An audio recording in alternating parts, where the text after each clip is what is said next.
Alors, bonjour à tous. Dans cette communication, nous présentons les actions de recherche et de formation, les unes étant étroitement liées aux autres, que nous avons mis en œuvre de façon coopérative pour créer à l'école primaire des ressources et des dispositifs plurilingues.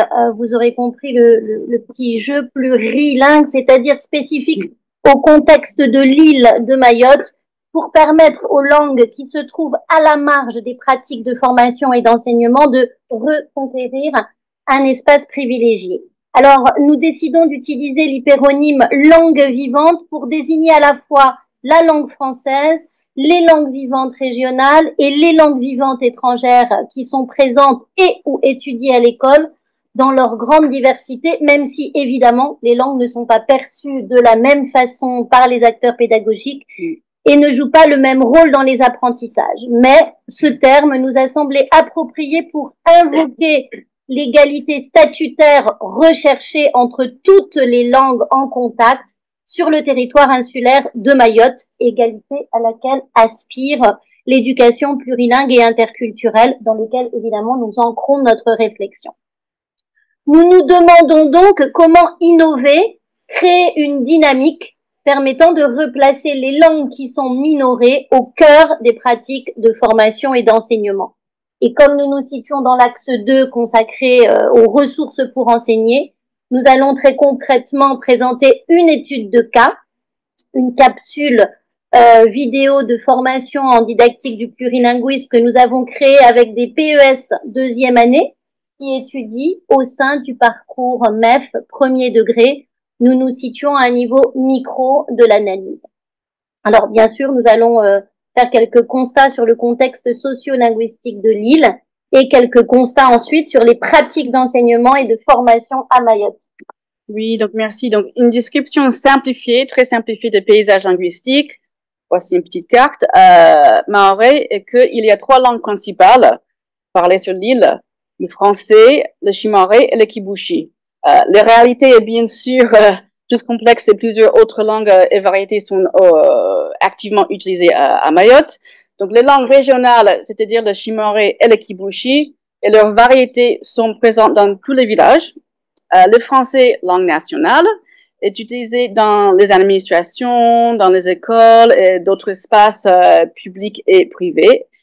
Donc, le chimarré est une langue bantoue, tandis que le kibushi est une langue austronésienne. Donc, ces 2 langues ne sont pas donc mutuellement intelligibles. Donc, en 2021, comme vous savez peut-être, la loi MOLAC a reconnu le chimarré et le kibushi comme langue régionale de la France, ce qui les rend de facto enseignables, même si ce n'est toujours pas le cas. Alors, au niveau des pratiques d'enseignement et de formation, plusieurs constats peuvent être établis. D'abord, au niveau institutionnel, il n'y a pas pour le premier degré de carte des langues enseignées à Mayotte. On sait que l'anglais et l'espagnol sont les langues vivantes étrangères les plus étudiées à l'école et que la langue arabe, eh bien, en revanche, est très peu enseignée. Il n'y a pas non plus de visibilité quant à l'enseignement des LVR sur l'île et c'est vraiment un point aveugle des pratiques pédagogiques. Enfin, les apprentissages des langues vivantes étrangères sont souvent discontinus d'un niveau d'enseignement à l'autre, c'est-à-dire qu'un enfant peut commencer en CP l'anglais, le continuer le CE2 en arabe, donc il n'y a pas de continuité pédagogique dans cet enseignement linguistique. Au sein de notre formation initiale, puisque Niki et moi travaillons moi en particulier dans le parcours MEF premier degré de l'Université de Mayotte, l'outillage des étudiants est plutôt dominant en didactique des langues vivantes étrangères. Quelques cours sont consacrés aux spécificités de l'enseignement au contexte FLS et aux enjeux de l'enseignement des langues vivantes régionales sur l'île. Enfin, nos formations initiales et continuées sont relativement cloisonnées en termes d'identification des besoins de formation des T1. On ne sait pas toujours très bien du côté des acteurs pédagogiques du rectorat ce qui est fait à l'université et on ne sait pas très bien ce qui est fait du côté de l'université sur le sort de nos étudiants MEF2. Et enfin, les ressources pédagogiques en LVR sont peu nombreuses sur l'île. Alors, il peut y avoir des ressources, des albums de littérature jeunesse traduits en langue vivante régionale, mais à ces supports-là, il ne va pas y avoir nécessairement d'appareillage pédagogique pour outiller les enseignants. Donc, nous nous sommes posé des questions, plusieurs questions. Oui. Donc, au regard de ces constats, voici 3 questions. Comment éviter le cantonnement des langues vivantes dans la marge des pratiques de formation et d'enseignement? 2. Comment enrôler les professeurs des écoles novices dans une dynamique de formation et d'enseignement plurilingue? Et 3. Comment générer un travail coopératif entre professeurs des écoles novices et formateurs pour justement produire des ressources et dispositifs plurilingues pour Mayotte? Alors, notre réflexion, dans un contexte assez sensible et très labile au niveau des modes de fonctionnement, est sous-tendue essentiellement par 3 approches théoriques. Bien sûr, la didactique du plurilinguisme et plus précisément les approches plurielles en langue et culture dont on a parlé d'ailleurs dans la première intervention, qui visent le développement d'un enseignement-apprentissage global avec la présence de plusieurs langues et de plusieurs culture dans les disciplines scolaires, et dans le champ de ces approches plurielles, nous nous intéressons aussi précisément à la didactique intégrée des langues qui cherche à établir des liens entre un nombre limité de langues, je cite le CARIMP, celles dont on recherche l'apprentissage dans un cursus scolaire. Alors, cette didactique des passerelles et des constats et des contacts linguistiques, pour reprendre une expression de Forlot, a vocation bien sûr à montrer aux élèves qu'ils disposent d'un répertoire langagier flexible, leur permettant de naviguer d'une langue à l'autre selon leurs besoins.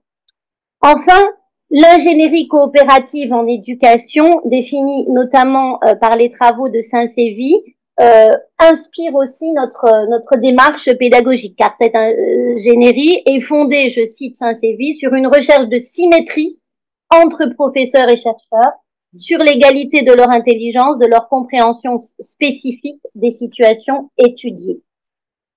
Au fil de la co-construction et de l'expérimentation des ressources, les enseignants et les chercheurs ont tous, je cite Saint-Sévy, une posture d'ingénieur et coopèrent en vue de produire une œuvre commune, par exemple une séquence d'enseignement. Notre réflexion se nourrit aussi des travaux menés par Guagou et Seb, qui se sont fixés comme objectif de modéliser une démarche de formation en vue de co-construire entre chercheurs et enseignants du premier degré des ressources et des dispositifs pédagogiques. Nous nous inspirons de leur modélisation et l'appliquons à la didactique du plurilinguisme pour les enseignants de Mayotte. Pour Guagou et Seb, il s'agit d'enrôler les enseignants afin qu'ils puissent, je les cite, intervenir pour mieux comprendre et pas seulement, comme c'est l'habitude en formation, comprendre pour mieux intervenir. En tout cas, même si peut-être, et on sera très heureuse de discuter avec Loïc suite à sa conférence d'hier, sur le positionnement et la nature de cette recherche, parce que c'est pas toujours facile, dans ce télescopage des cadres théoriques, mais en tout cas, c'est dans cet esprit très synergique et coopératif que cette recherche émergente pose ses actions. Alors, notre projet s'intitule le projet Inclilang. Oui. Donc, il est en cours. Vous voyez, on joue un peu avec le fleur de l'archipel Ilang-Ilang. Donc, ce projet se propose dans une phase exploratoire à gauche d'analyser les représentations des PES2, des T1, donc titularisés après un an, en première année de titularisation, des formateurs quant aux enjeux et au processus d'enseignement d'une langue vivante dans les écoles primaires à Mayotte. Donc, ce projet sonde également les besoins de formation initiale et continuée de didactique de langue vivante. Et la phase exploratoire s'appuie sur une vingtaine d'entretiens semi-directifs sur l'analyse de plusieurs écrits réflexifs rédigés par des professeurs des écoles stagiaires dans la deuxième année de Master MEF et sur un corpus d'analyse de 12 séances de classe pilotées par les DT1. Donc, grâce aux analyses croisées de ces données, on note une représentation parfois tronquée du plurilinguisme. En effet, la volonté d'inclure les langues vivantes à l'école passe souvent par l'exclusion de certaines langues.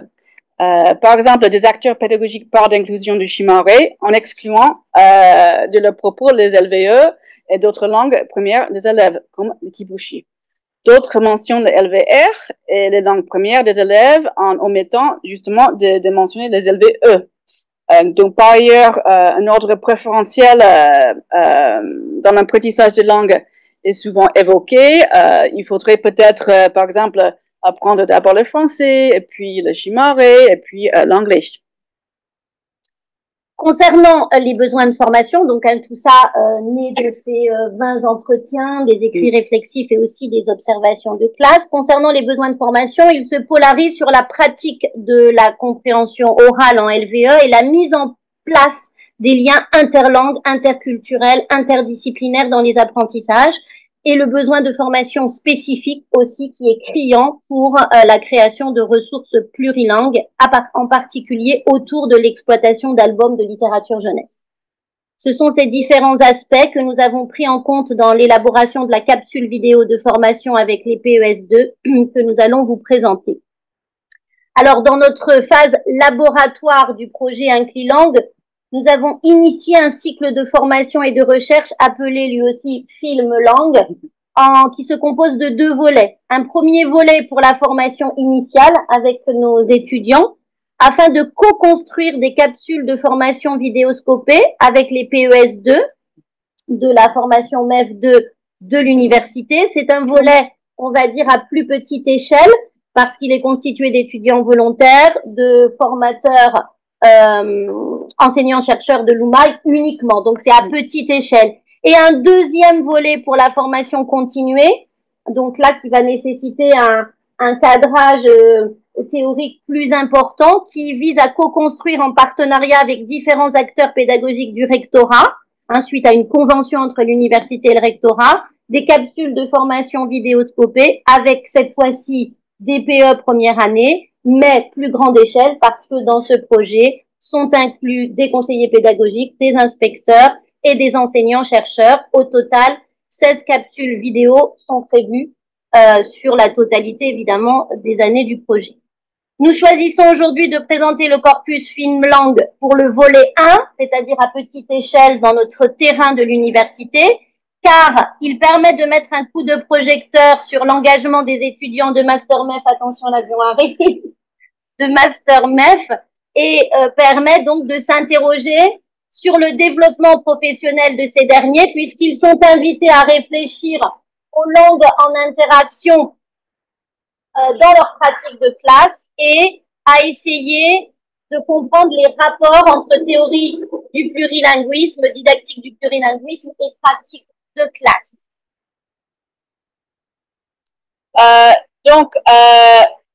Nous reviendrons si besoin sur ce schéma pendant la discussion, car nous n'avons pas le temps de discuter qu'une partie T6 et T7, le temps 6 et le temps 7.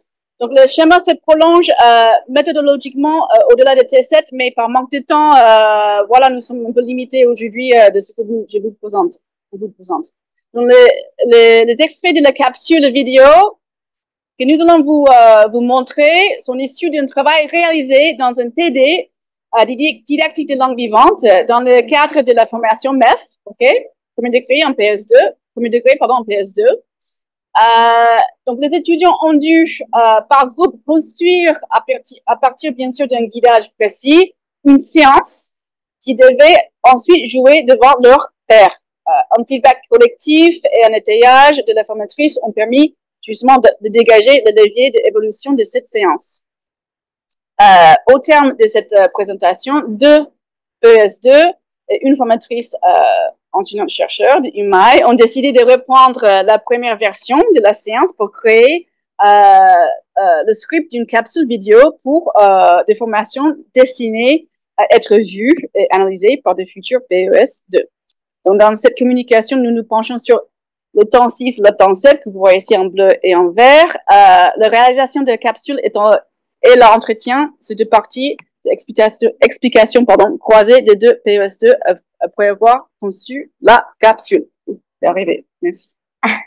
Alors, cette capsule vidéo de formation, de quoi s'agit-il? Eh bien, dans cette vidéo, les PES2 présentent le script d'une séance de compréhension et de production orale qui est bâti autour de l'album de Bénédicte Guettet intitulé « Je m'habille et je te croque », album traduit en anglais et en shimaoré, et autour de la chanson « Promenons-nous dans les bois », traduite aussi en anglais et shimaoré par le Cazenave de la Réunion.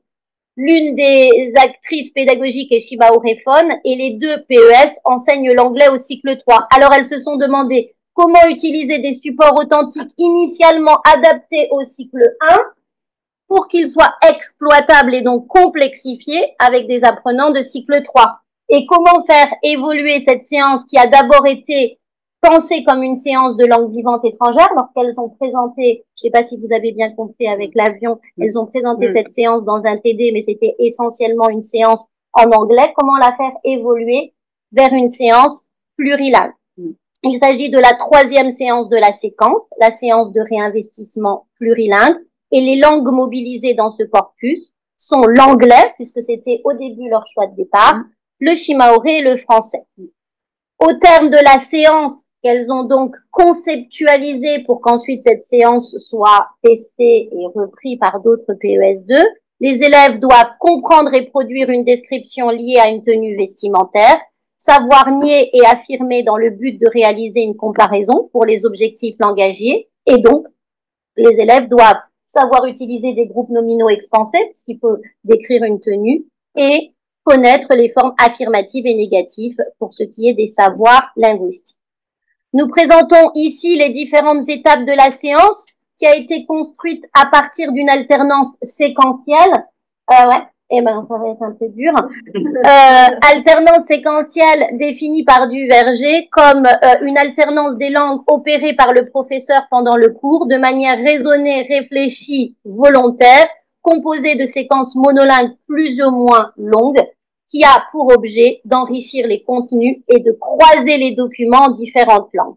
Donc il y a 4 étapes. Une première étape où les élèves chantent en français, en shimaore et en anglais, promenons-nous dans les bois. Production chorale plurilingue ici dans la vidéo en anglais. De la production chorale. Let's go walk in the wood while the world is under. Dans une deuxième étape de compréhension orale, l'enseignant lit l'album en alternant les épisodes narratifs en anglais, français et shimaore.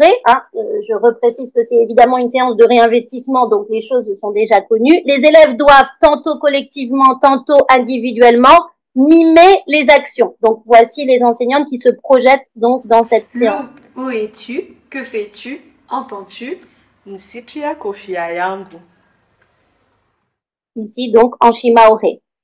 Troisième étape, c'est l'étape de production et de compréhension orale. Chaque élève dessine au choix une tenue au loup, certains une tenue qu'elles veulent donner à leur loup, certains viennent au tableau le décrire, les autres doivent alors dessiner ce qu'ils comprennent de la description et montrer leur dessin à leurs camarades pour validation. Et les élèves ont le choix de décrire leur loup, soit en français, soit en anglais, soit en shimaore. Et la quatrième étape consiste en une sensibilisation à l'étude comparée des langues, puisque évidemment, à ce moment-là de la production orale, l'enseignant se sert des erreurs des élèves qui n'ont pas bien compris les compréhensions pour utiliser la forme affirmative et négative. Mais ici, on voit une sensibilisation en shimaore. On n'est pas encore dans la comparaison des langues, on est dans une sensibilisation dans ce travail qui va ensuite se structurer. En shimaore. Ina suruali dinzano. Mbwa yaho kaisina suruali dinzano ina kaliso dinzano. Alors, après avoir présenté donc ce temps 6 de réalisation de la capsule, nous avons donc évidemment interrogé les PES2 au cours d'un entretien d'explicitation pour savoir comment elles avaient vécu et quels étaient, un petit peu comme toi, les avantages, les leviers d'évolution de ce travail de co-construction. Donc, bien sûr, cet entretien comprend plusieurs axes. Nous présentons, nous nous intéressons plutôt à l'axe 2, qui est l'analyse par les PS2 du script pédagogique plurilingue. Nous ne retenons que deux éléments, bon, trois, par faute de temps. On montre 3 là. Donc, d'abord, les PS2 disent que une des langues premières des élèves ici de shimaore a l'avantage d'être travaillée au même titre, entre guillemets, que les LVE et les français. Elle ajoute que la création des ressources plurilingues peut contribuer à lever les tabous et les interdictions autour de l'usage de la langue shimaoré en classe. On va l'écouter justement. Ça montre aux élèves que leur langue première, elle peut être travaillée au juste titre, enfin au même titre que l'anglais, et qu'il faut pas, il faut arrêter cette vision de on parle pas le shimaoré à l'école, etc. Et qu'au final, on s'en sert pour aussi autant travailler le lexique, etc., que le culturel. Donc, je pense que c'est une bonne chose qu'on soit parti de l'anglais pour aller vers le plurilingue, et encore plus pour les élèves de Mayotte. Donc, voilà, pour éviter cette exclusion du shimaoré en classe, il semble primordial de former le PES, et les acteurs pédagogiques qui les accompagnent au mécanisme d'appropriation linguistique chez l'enfant bilingue. Et le PES2 précise aussi l'importance de renforcer les connaissances et compétences langagières des élèves en shimaoré. Elle évoque l'importance de former des futurs professeurs des écoles à la connaissance des modes de fonctionnement du shimaoré pour que le PE puisse étayer les productions orales et écrites des élèves dès le plus jeune âge et construire progressivement des sciences incluant le shimaoré.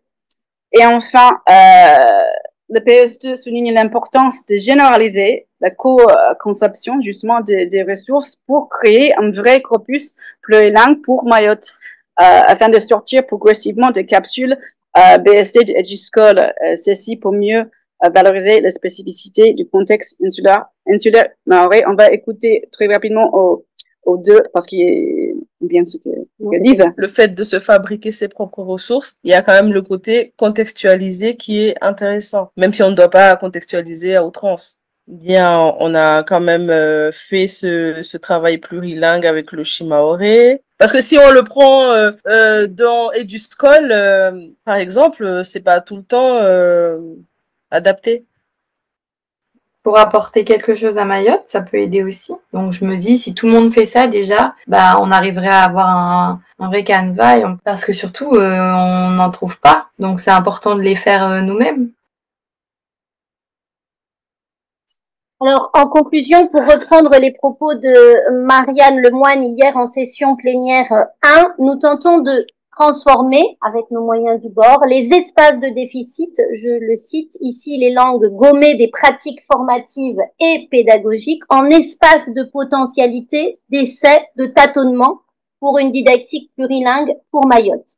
Nous tentons de développer une démarche translangagière et coopérative adaptée à notre contexte pour lutter à 2 niveaux d'intervention, le nôtre, la formation initiale, et en créant des liens avec le rectorat, contre cette marginalisation, voire l'interdiction, car c'est un discours dominant actuellement, des langues premières des élèves, et en particulier du shimaoré et donc aussi du kibushi en classe. Pour mettre en synergie les langues de l'apprenant, langue première, langue française, langue vivante régionale, langue vivante étrangère, pour décloisonner les approches didactiques et rendre les enseignements linguistiques centripètes. Pour faire converger aussi les savoirs théoriques et expérientiels, car beaucoup de discours sur la didactique du plurilinguisme et peu de représentations concrètes chez les enseignants et les PE novices, et viser le développement professionnel de ces enseignants novices en les amenant à transférer des savoirs didactiques et à co-concevoir des ressources plurilingues. Je ne sais pas si la modératrice nous laisse un petit temps. Voilà. Juste pour conclure, on a décidé avec les étudiantes de créer, de prendre le poème de Raymond Queneau, Art poétique, prenez un mot, prenez-en deux, faites-le cuire comme des œufs, vous avez peut-être étudié ça quand vous étiez petite, et le transformer en pour un art poétique plurilingue. Et voilà ce qu'elles ont composé, et elles vont donc, c'est un peu une recette entre guillemets, parce que je déteste ce mot recette, mais pédagogique pour leur futur collègue. Pour un art pédagogique, Prenez une chanson connue de tous. jouez-la sur un instrument que vous aimez. Cherchez un album qui illustre ou qui est en lien avec votre chanson. Cogitez pour trouver une tâche finale. Mélangez le tout dans une séquence de LVE. Saupoudrez d'éléments dynamiques. Faire bouillir le cerveau des élèves pour les aider à travailler la compréhension et mieux accéder au sens. Montez les mots et les structures en neige pour enrichir leur production orale. Reposer leur savoir sur plusieurs disciplines. Verser le tout sur plusieurs langues. Où voulez-vous donc en venir? À construire une séquence réussie, plurilingue et pluridisciplinaire. Voilà. Voilà.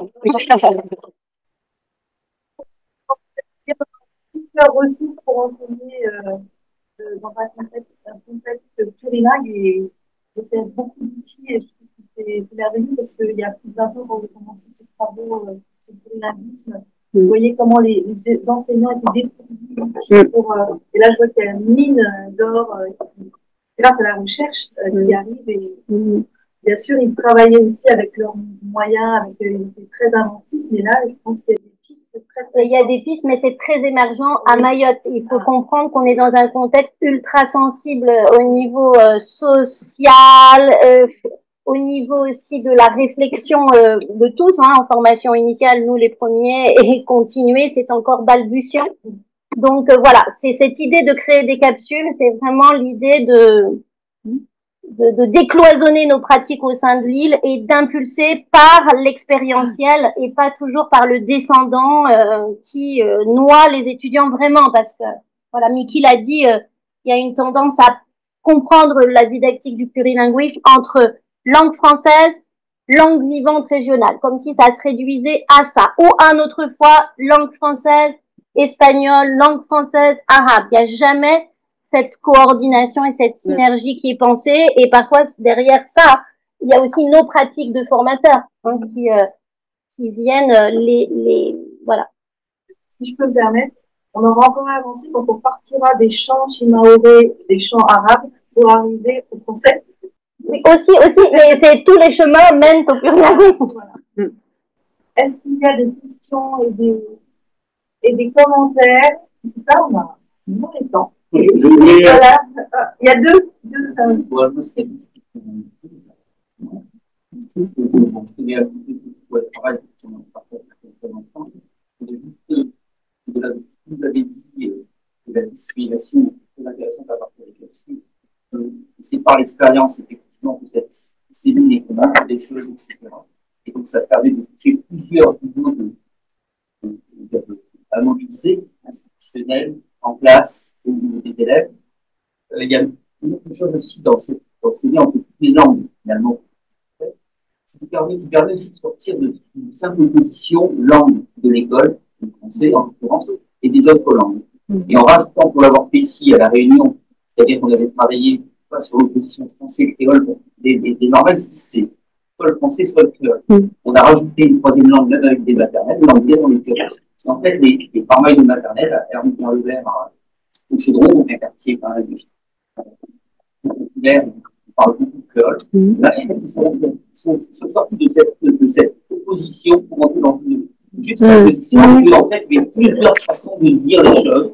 Et voilà. Et ça, je crois que c'est pas mal. C'est-à-dire aussi, ça met le shimaoré, le kibuchi, l'arabe, en l'occurrence, les langues kanak, qui sont en pays kanak, au même niveau de principe dans la représentation des apprenants, par rapport à tout ce qu'ils ont construit, on a dévalorisé leur langue. Ça, je crois que c'est très intéressant d'utiliser cette prise en lien dans une synergie.